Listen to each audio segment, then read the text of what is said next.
Welcome to our first segment of Time for Africa. Today we're going to be talking to Thabiso, our very good friend, as he teaches us all things about aquariums and how to take care of your fish. And especially today, he brought us really beautiful fish. We got a half moon betta and a goldfish. Oh my gosh, I am so excited, Thabiso. These are beautiful. Okay, and how are you, Zanzi? Okay, my name is Thabiso, as they told you. Okay, today I brought one goldfish and the semi-spider, which is, I know most of the people, they'll be like, wow, what's going on? You can't mix those together. But what we can do, I know they're friendly, they were in the same tank, and today we're going to try to introduce them with some other fish. Sometimes they can be compatible with other fish, but sometimes not. But we're going to just introduce him maybe for about a day, and we can just monitor what's going to happen. And then if they're friendly, then they can swim each other or whatever until forever. Then what's happened is that we started the tank together with all of us here. The trio. Okay, what's happened is that also we have to brief them every time how to clean the tank. But the main important thing today that I want to tell people is that, because they're always complaining about my fish are dying after cleaning the tank, my fish are dying, maybe it's because I'm feeding them too much, my fish are dying. It's a lot of factors that can kill the fish.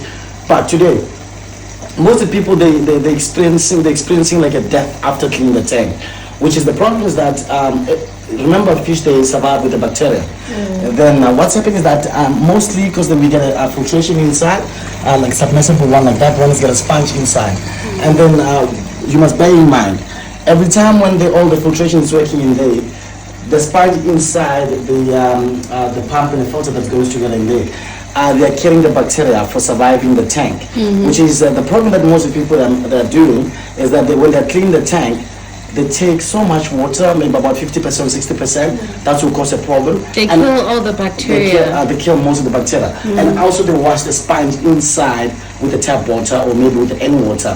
What you're going to do, every time when you take the water from the tank, you take 30% out or 20% basically. And then you clean the sponge with that water that comes from the tank. By doing that, you don't kill the entire bacteria.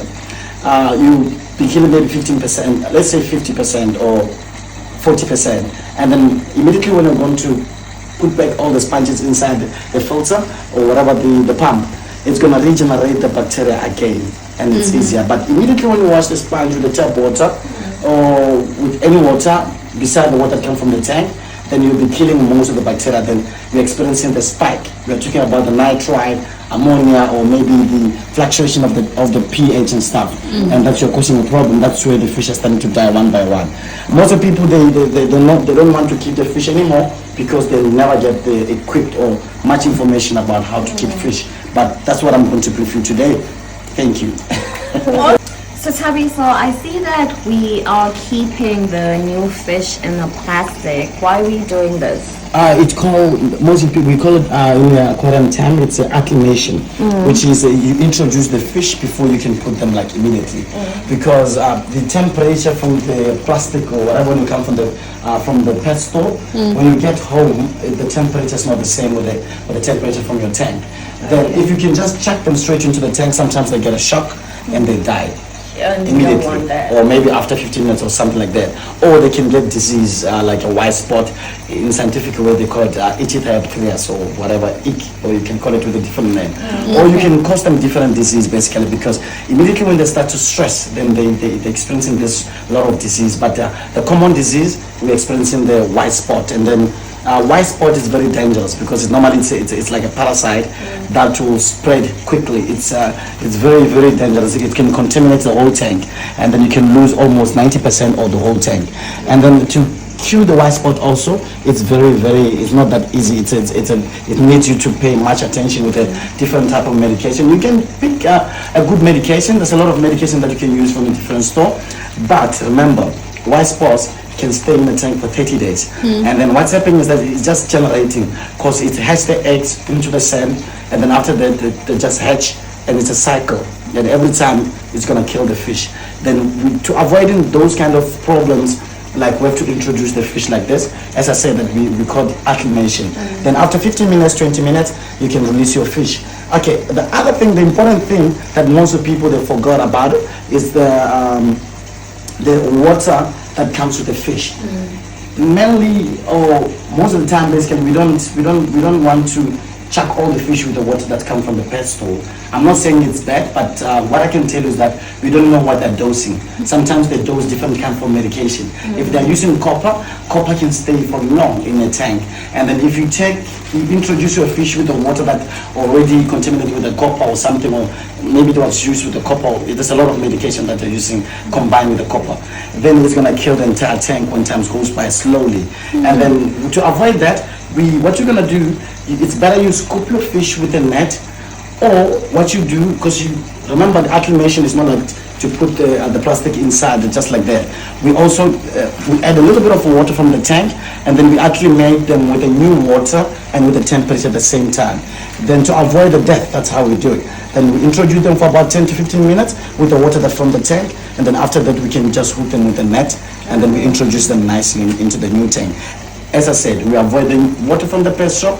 It might be coming with a disease, it might be coming with a medication, because we don't know what they're using, but that's how we introduce the fish into the tank. That's perfect, because we actually cleaned our tank yesterday, so we don't want any contamination.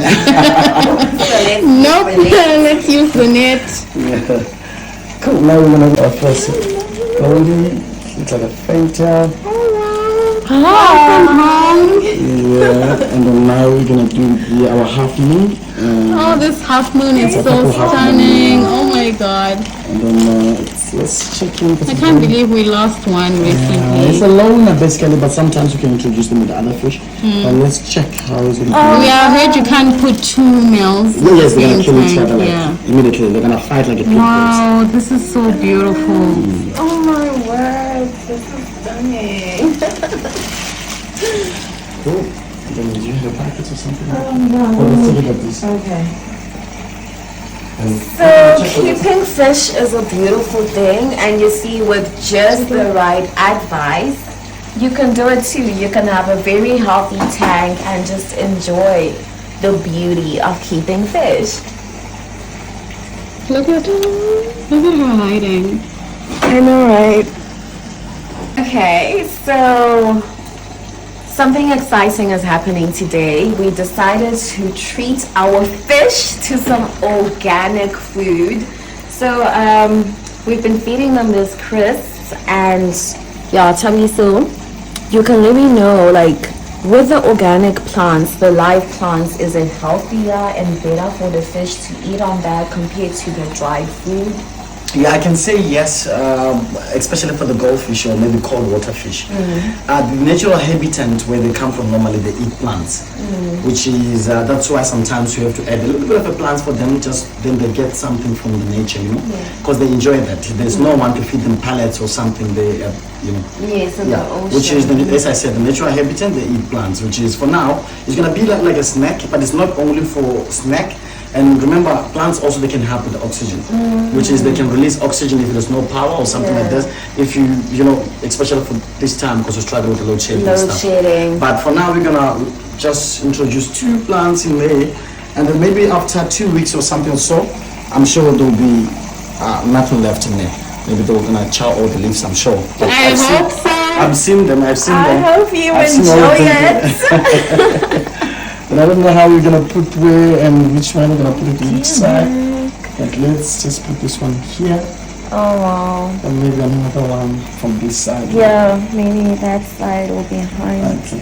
Yeah, I think this. And then the name of this plant, this one, this is Amazon. Amazon. Yeah, the Amazon. So we get the Amazon broadleaf, and we get the Amazon the normal leaf one. Look at the red caps. Yeah, they're ready. Just ready to eat. Always hungry. Let's just put them. This one already looks like it was already in our tank. This one it's just moving. It's okay, it's because of the pressure of the, and also it's not that heavy like the other one. I think we need to put a little bit of a sand on top of it. Okay. So fry. You know what, you make it look nicer.